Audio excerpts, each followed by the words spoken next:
Hello everyone, welcome to AI Basics on TechWiki. This video is for students, professionals and complete beginners. No prior knowledge or coding experience is required.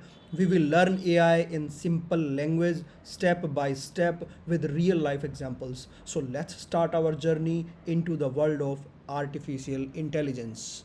So here the topics you see on the screen, we will discuss all of these topics in this tutorial. What is artificial intelligence, why AI is important, human intelligence versus artificial intelligence, important human intelligence capabilities used in AI like learning, problem solving, understanding language, decision making, recognizing images and speech. So how all of these human capabilities are used in AI, we will learn in this tutorial how AI actually works. I will tell you step by step traditional versus AI system, what is the exact difference, and we will discuss few real life AI applications.